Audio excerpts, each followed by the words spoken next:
Iran Israel സംഘർഷത്തിൽ ഓരോ മണിക്കൂറിലും പുറത്തുവരുന്ന ആക്രമണ വാർത്തകൾ വലിയ ആശങ്കയാണ് ഉണ്ടാക്കുന്നത്. ആക്രമണങ്ങളെ ചെറുക്കുകയാണ് കഴിഞ്ഞ 4 ദിവസമായി ഗൾഫ് രാജ്യങ്ങൾ.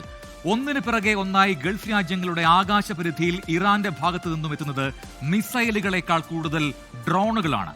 കഴിഞ്ഞ 5 വർഷത്തിനിടയിൽ ലോകത്ത് നടന്ന പല യുദ്ധങ്ങളിലും വിവിധ രാജ്യങ്ങൾ ഡ്രോണുകളെ ഉപയോഗിച്ചുള്ള ആക്രമണം നടത്തുന്നതായി നമ്മൾ കണ്ടിട്ടുണ്ട്.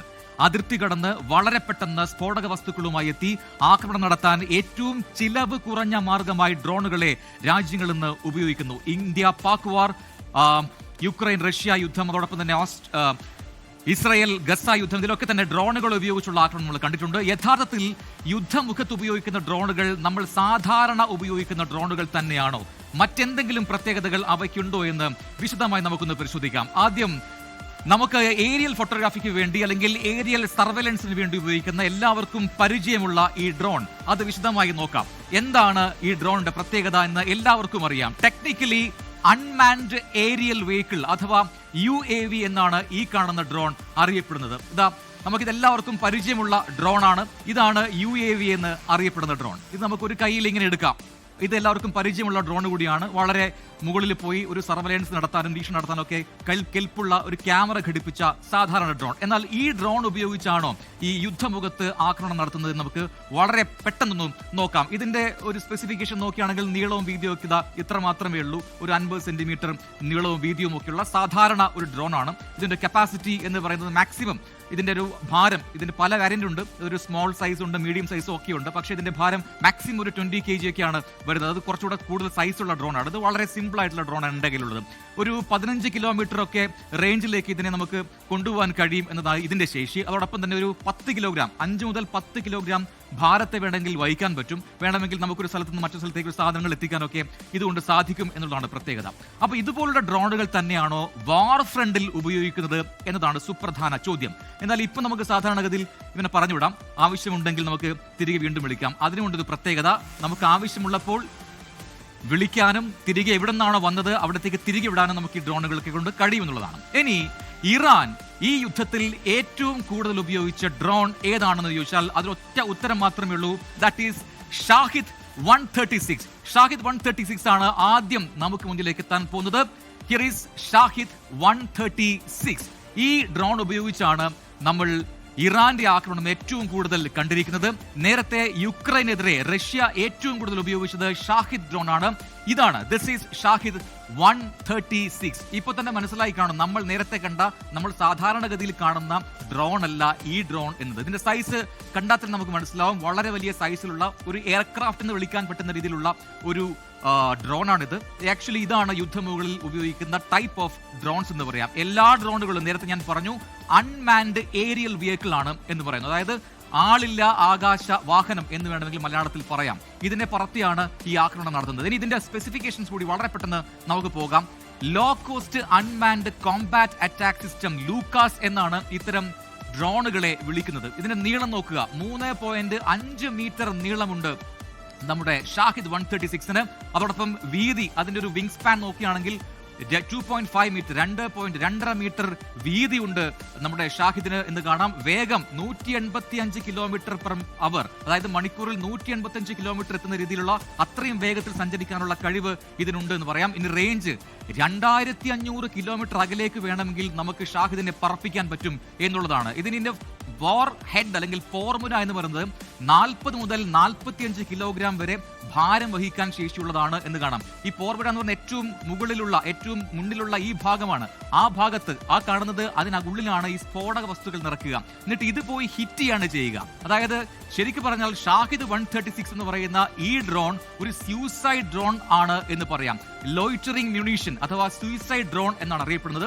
നേരെ വന്ന് ഹിറ്റ് ചെയ്ത് ഇത് പൊട്ടിത്തെറിക്കും. അതോടുകൂടി ഇത് മൊത്തത്തിൽ പൊട്ടും. അതായത് ഈ ഡ്രോൺ അടക്കം തകർന്ന് തരിപ്പണമാകും. പക്ഷേ അപ്പോഴും ഈ വാർ ഹെഡിലുള്ള ഈ സ്ഫോടക വസ്തുക്കൾ 40 അല്ലെങ്കിൽ 45 കിലോഗ്രാം വരെ വരുന്ന സ്ഫോടക വസ്തുക്കൾ പൊട്ടിത്തെറിക്കും. ഒരു എക്സ്പ്ലോഷൻ ഉണ്ടാകും. നമ്മൾ കഴിഞ്ഞ ദിവസങ്ങളിൽ കണ്ടു അത്തരം ചില ദൃശ്യങ്ങൾ.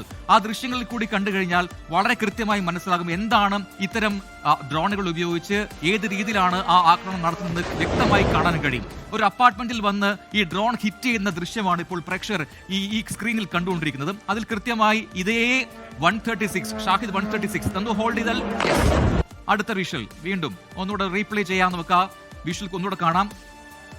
യെസ്, നോക്കുക. യെസ്, അത് ആകൃതി കൃത്യമായിട്ട് കാണാം. ആ ഡ്രോൺ തന്നെയാണ് നമ്മൾ ഇപ്പീ കാണുന്ന ഷാഹിദ് 136 എന്ന് പറയുന്ന ആ ഡ്രോണും. ഇത് ഉപയോഗിച്ചാണ് ഈ വാർ ഫ്രണ്ടിൽ കൃത്യമായ ആക്രമണം ഇറാൻ നടത്തിക്കൊണ്ടിരിക്കുന്നത് എന്ന കാര്യം വ്യക്തമാണ്. അത്രയും വലിയ ഒരു എയർക്രാഫ്റ്റ് ആണെന്ന് പറയാം, അൺമാൻഡ് ആണ്. അത് വന്ന് ഹിറ്റ് ചെയ്ത് ചത്തുപോകുന്നു അല്ലെങ്കിൽ സ്യൂസൈഡ് ചെയ്യുന്നു എന്നുള്ളതാണ്. ഒരു ചാവേറിന്റെ പണിയാണ് ഈ ഡ്രോണുകൾ നടത്തുന്നത് എന്നാണ് മനസ്സിലാക്കാൻ കഴിയുന്നത്. തിരികെ പോകാൻ കഴിയില്ല, വന്ന് ഹിറ്റ് ചെയ്യുന്നു, പൊട്ടിത്തെറിക്കുന്നു. ഒരു വലിയ അപ്പാർട്ട്മെന്റിൽ വീണ് കഴിഞ്ഞാൽ ആ അപ്പാർട്ട്മെന്റ് ആകെ പൊട്ടിത്തെറിപ്പിക്കാൻ മാത്രമുള്ള ശക്തി അതിനില്ല. പക്ഷേ വേണമെങ്കിൽ ഒരു ഭാഗത്ത് തകർക്കാൻ അതിന് കഴിയുകയും ചെയ്യും. ഇനി അടുത്തത്, ഇത് ഇറാന്റെ ഭാഗത്താണ്. ഇനി ഇസ്രായേലിന്റെ ഭാഗത്തുള്ള ഡ്രോൺ ഏതാണെന്ന് നോക്കാം. അതിനെ ഹെറോൺ TP എന്നാണ് അവർ ഏറ്റവും പോപ്പുലറായി ഉപയോഗിക്കുന്ന ഡ്രോണിന്റെ പേര്. ഈ ഹെറോൺ TP എന്ന് പറയുന്നത് ഇസ്രായേലിൽ മാത്രമല്ല, ഇത് വന്നു കഴിഞ്ഞു. ഹെറോൺ TP ഈ ഇസ്രായേലിൽ മാത്രമല്ല, നമ്മുടെ ഇന്ത്യൻ എയർഫോഴ്സിന് പോലും ഹെറോൺ TP ഉണ്ട്. 2002 ഇസ്രായേലിൽ നിന്നും നമ്മൾ വാങ്ങിയിട്ടുണ്ട് ഈ ഹെറോൺ TP എന്ന് പറയുന്ന ഡ്രോണിന്. അതിന്റെ പല വാരിയന്റുകളുണ്ട്. ഇപ്പോൾ ഈ കാണുന്ന വാരിയന്റ് ഒക്കെ അതിന് കുറച്ചൊരു പ്രിമിറ്റീവ് ആയിട്ടുള്ള ഒരു ടൈപ്പ് ഓഫ് വാരിയന്റ് ആണ്. ഇനി ഇതിന്റെ നീളം നോക്കുക. 14 മീറ്റർ ആണ് ഹെറോൺ TPയുടെ നീളം. വീതി 26 മീറ്റർ ആണ്. ഭാരം 1200 കിലോഗ്രാം ഭാരമുണ്ട് ടോട്ടൽ. അതെന്ന് പറഞ്ഞാൽ ഒരു എയർക്രാഫ്റ്റ് എന്ന് തന്നെ പറയാം. പക്ഷേ അൺമാൻഡ് ആണ്, അതിനകത്ത് ആളില്ല. അത് എത്ര ദൂരത്തേക്ക് വേണമെങ്കിലും പറപ്പിക്കാം. 260 km/h എന്ന വേഗത്തിൽ വരെ സഞ്ചരിക്കാനുള്ള കെൽപ്പുണ്ട് ഈ ഹെറോൺ TPക്ക്. റേഞ്ച് 1000 കിലോമീറ്റർ ദൂരപരിധിയിലേക്ക് വേണമെങ്കിൽ ഹെറോൺ TP അയക്കാൻ കഴിയും. അതിന്റെ ഫോർമുല, അതായത് നേരത്തെ നമ്മൾ ഷാഹിദിൽ കണ്ടത് 40 മുതൽ 45 കിലോഗ്രാം വരെ സ്ഫോടക വസ്തുക്കൾ വഹിക്കാൻ ശേഷിയുണ്ടെങ്കിൽ ഇവിടെ 470 കിലോഗ്രാം വരെ സ്ഫോടക വസ്തുക്കളെ വഹിക്കാനുള്ള ശേഷി നമ്മുടെ ഹെറോൺ TPക്ക് ഉണ്ട് എന്ന കാര്യം വ്യക്തമാണ്. പക്ഷേ ഒരു വ്യത്യാസമുണ്ട്. It's not a suicide drone. ഇതൊരു സ്യൂസൈഡ് ഡ്രോൺ അല്ല. ഇതിനെ പറത്തി തിരികെ വിളിക്കുകയാണ് ചെയ്യുക രാജ്യങ്ങൾ. എന്താ സംഭവിക്കുക? ഇതിന്റെ ഏറ്റവും ഫ്രണ്ടിലുള്ള ഈ വാർഹെഡ് എന്ന് പറയുന്ന ഭാഗം അല്ലെങ്കിൽ ഈ പോർമുന അത് ലോഞ്ച് ചെയ്യും. അതായത് ഒരു എയർക്രാഫ്റ്റിൽ സംഭവിക്കുന്ന പോലെ തന്നെ അടുത്തെത്തി ലക്ഷ്യസ്ഥാനത്തേക്ക് അതിനെ തൊടുത്തുവിടുന്ന ഒരു സ്ഥിതിയാണ് ഈ ഹെറോൺ TP എന്ന് പറയുന്ന ഡ്രോണുകളിൽ ഉപയോഗിക്കുന്നത്. അപ്പോൾ ഇതാണ് ഇതുമായി ബന്ധപ്പെട്ട ഏറ്റവും പ്രധാനപ്പെട്ട വിവരങ്ങൾ. നമ്മൾ സാധാരണഗതിയിൽ കാണുന്ന നമ്മൾ നേരത്തെ കണ്ടുപരിചയിച്ച ഡ്രോണുകളെ പോലെയല്ല, വലിയ സൈസിലുള്ള എയർക്രാഫ്റ്റുകൾ തന്നെയാണ് ഈ വാർ ഫ്രണ്ടിലൊക്കെ നമ്മൾ ഉപയോഗിക്കുന്ന ഡ്രോണുകൾ. ഇനി ഒരിക്കൽ കൂടി നമുക്ക് നമ്മൾ നേരത്തെ ആ കുഞ്ഞൻ ഡ്രോണിനെ കണ്ടു കഴിഞ്ഞാൽ ഇതിന്റെ സൈസ് ഏതാണ്ട് എത്രമാത്രം ഉണ്ട്, അതിന്റെ വ്യത്യാസം എന്ന് കൃത്യമായി പറയാൻ കഴിയും. അതിനു മുമ്പ് നമുക്ക് ഈ ഹെറോൺ TP ഉപയോഗിച്ച് നടത്തിയ ഒരു ആക്രമണം അത് ഇറാൻ തകർക്കുന്ന വിഷ്വൽ കൂടി കാണാം. അതാ എനിക്ക് പിറകിലുള്ള ഈ വാളിൽ നമുക്ക് ആ ദൃശ്യങ്ങൾ കാണാം. നേരത്തെ നമ്മൾ ഹെറോൺ TPയെ കണ്ടതാണ്. ആ ഹെറോൺ TPയെ ഇറാൻ അതിന്റെ പ്രതിരോധ സംവിധാനം ഉപയോഗിച്ചുകൊണ്ട് തകർത്തതിന്റെ ദൃശ്യങ്ങൾ ഇറാൻ പുറത്തുവിട്ടിരുന്നു. അതാണ് ഇത്. നമ്മൾ നേരത്തെ കണ്ട അതേ ഡ്രോൺ തന്നെയാണ്, അൺമാൻഡ് ആണ്. അത് ഇറാൻ തകർത്ത് താഴെയിടുന്ന ദൃശ്യമാണ് കഴിഞ്ഞ ദിവസം പുറത്തുന്നത്. അതാണിത്. യെസ്, ഇനി ഒരിക്കൽ കൂടി നമ്മുടെ കുഞ്ഞൻ ഡ്രോണിനെ നമുക്കൊന്നുകൂടെ വിളിക്കാം. അത് വന്നു കഴിഞ്ഞാൽ അതിന്റെ സൈസ് വെച്ച് നമുക്ക് കൃത്യമായിട്ട് ഈ ഷാഹിദ് 136 ഒപ്പം തന്നെ നമ്മുടെ ഹെറോൺ TP ഇവ തമ്മിലുള്ള വ്യത്യാസം എന്താണെന്ന് മനസ്സിലാകും. അപ്പോൾ ഓരോ തവണയും ഡ്രോൺ ആക്രമണം എന്ന് കേൾക്കുമ്പോൾ നമ്മുടെ ഈ കുഞ്ഞൻ ഡ്രോൺ അല്ല രാജ്യങ്ങൾ ഉപയോഗിക്കുന്നത്. അതിന് പകരം വലിയ സൈസിലുള്ള എയർക്രാഫ്റ്റുകളെ അല്ലെങ്കിൽ അൺമാൻഡ് ഏരിയൽ വെഹിക്കിളിനെ തന്നെയാണ് ഉപയോഗിക്കുന്നതെന്ന കാര്യം വ്യക്തമാണ്. ഇത് നമ്മൾ ഈ പറയുന്ന പോലെ സർവൈലൻസിന് വേണ്ടി ഉപയോഗിക്കുന്ന നോർമൽ ഡ്രോണുകളാണ്. പക്ഷേ അതിർത്തി കടന്ന് ഈ ലഹരി വസ്തുക്കളൊക്കെ കൈമാറ്റം ചെയ്യാൻ ഇതിൽ കെട്ടി ലഹരി വസ്തുക്കൾ അയക്കുന്നതായിട്ട് നമ്മൾ പാകിസ്ഥാൻ അതിർത്തിയിലൊക്കെ നമ്മൾ അത്തരം വാർത്തകൾ കണ്ടിട്ടുണ്ട്. അതിന് പോലും ഇങ്ങനെ ഡിവൈസുകളെ ഉപയോഗിക്കുന്നു എന്നുള്ളതാണ് വസ്തുത.